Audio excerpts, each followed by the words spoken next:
Best and worst banter in the dressing room, would you say? Best banter is probably Sammy. He's always lively. Worst banter, Jermaine doesn't say a lot, to be fair, but he's a good lad. But his banter's not great. Right, okay. What's it like playing alongside Michael Hector? Yeah, he's got everything, Michael. If he keeps his head screwed on and he keeps learning and working hard, then I can't see any reason why he won't play at a high level. He's athletic, mobile, good in the air, strong, and young. So yeah, it's great to have him beside me. I'll try and help him as much as I can, but I think he's got a good future ahead of him. Yeah. Is it any more difficult or any easier playing with him than Alan Bennett? Not really. I mean, with Alan, we knew each other's games. I knew what he was doing. Michael's a different kind of player, as in he likes to try and come out. He likes to play. He likes to get on the ball. But we're pretty much of the same mould, really. When it's there to head and when it's there to clear, Michael's not afraid to do the ugly bits of the defending, and yeah. So no real difference, really. It's just a case of he's probably got a little bit more quality and he's starting out in his career, whereas me and Alan are coming to the end. Yeah. We'll come on to that in a minute. What do you think about Alan Bennett's departure? Because you said earlier in the season that it was one of your best and most enjoyable defensive partnerships. It all happened very quickly. Suddenly he was gone. I mean, was it a surprise to you? Yeah, it was a surprise actually. Yeah, but then again, saying that, nothing really surprises you in football. He'd done well, Alan. He's done fantastic for this football club. He was a great lad to have around. He was a leader. He was a good defensive partner. But like anything in football, things happen that surprise you. And he's gone on now. He lives in London. He's from that way. So I don't know the reasons. I've spoke to him and he's fine. He's happy, and he scored the other night and they won on Saturday. So I'm sure he's settled. But yeah, I have very fond memories of playing with Alan. Shouldn't really be forgotten what he did at the club. Yeah. Okay. How many seasons do you reckon you got left in the tank? And have you thought about retirement yet, or you think it's a long way off? I do think about it. Yeah, you've got to really. I'd like to think another couple of years in me. I feel fine. I feel great. I'm not struggling after games. I'm recovering well, and the manager and the staff are looking after me when they need to, like they do with every player. So yeah, I can't see any reason so far why it's in the near future. But yeah, I think about it because obviously one day it's going to come, and I'm doing my badges, and I've got a few other little things on the go. So yeah, I do think about it. Yeah. Okay. I don't know whether this is an on-running joke between you and Steve Buck, but he wants to know if you prefer fish and chips or pizza. No, that's the food after away games. I'm not keen on the pizza. We have pizza every away game. Right.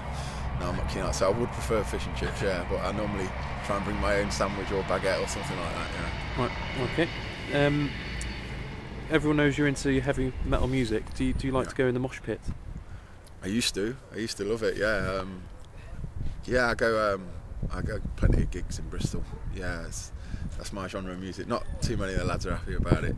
Never let me put my iPod on before a game, but yeah, that's the music I love and grew up with. And, I live just around the corner from the Monsters Rock Festival, now Download Festival. It's literally a stone's throw away from my house, and go there every year. And well, I used to go in the mosh pit when I was a lot younger, but yeah, leave that to the young kids now.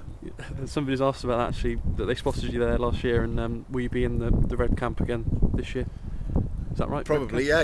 There's all different colours. Yeah, it depends where I can find a pitch. To be fair, I normally go with a few mates, and we take a big tent because we like the comfort now of keeping in one-man tents. But yeah, we'll have a big tent, so wherever we can find a decent block, yeah. Yeah. Okay. What would you say is your favourite moment so far as a Cheltenham player? Definitely the Wembley trip. Especially coming to the club the first season and everyone telling me of the struggles and the era under the previous regime, and to see the club progress, bring in new players, better quality players, and fans picking up, then getting to the Wembley playoff final was a fantastic achievement, and yeah, it's probably the proudest and most pleasing moment since I've been here. Okay. Any plans to join Twitter? No, not for me really. I've got a Facebook account to keep in touch with some family members in America, and over in the Cook Islands. But no, it's not really for me. That I think, yeah, it's not. I think people get in trouble on it, being a bit too outspoken. So yeah, it's not really for me. Right, okay. Leave myself open.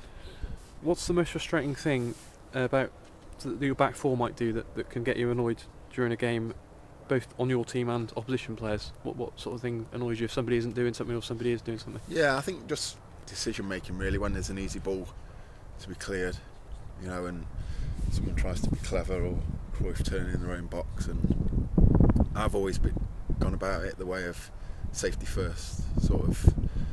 If it's there to be cleared and then we'll regroup, then do it that way. But I mean, you see the games on the TV nowadays, the Premier League and La Liga, and the defenders are absolutely different class, and maybe they're taking a bit out of there, but and you can't really do it on our pitches. So yeah, sometimes that frustrates me, but if the opposition do it, I don't mind. But yeah, when our lads do it, it just riles me up a little bit. What about opposition strikers? Is there anything that really winds you up?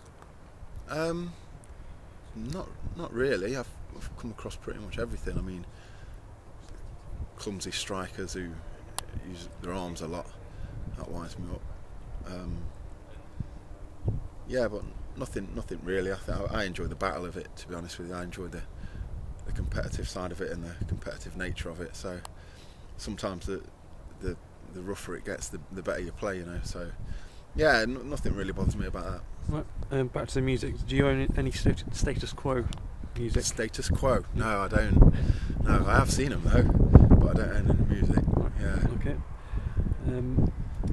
Going back to the Alan Bennett, do you get used to playing with somebody, how they go about things, and then does it take a certain amount of time to get used to playing with a new defensive partner? Yeah, you do. I mean, I think anyone who knows football knows that developing partnerships is a key thing. But you know, people get injured, suspended, and they don't play, and then someone comes in, and you all train the same. You all know your jobs, and then obviously Michael's come into a new group, new surroundings, so he's done very well to settle in so quickly. But that just shows that he's a good player, and that he can adapt and adjust to coming from Premier League team Reading to a League 2 team. I know he's played at this level before, but yeah, he's a good player. So yeah. Okay, toughest opponent? Tough ever? Yeah. Zola, Gianfranco Zola. Yeah, just his movement, sharp, intelligent. Yeah, he was. Yeah, definitely. Gave me a bit of a run around at Chelsea once. Yeah. What about in League 2? Would you say? Probably toughest opponent. Got to be Akinfenwa. I think he's just such a handful. Yeah, he's a handful. If you just look at him, you know he's going to be a handful. You know he's going to be a battle. You know he's going to rough you about. But saying that, he's such a nice lad. Yeah. He'll beat you up, then he'll give you a cuddle after. So it's just strange. But he's a tough fellow. Yeah.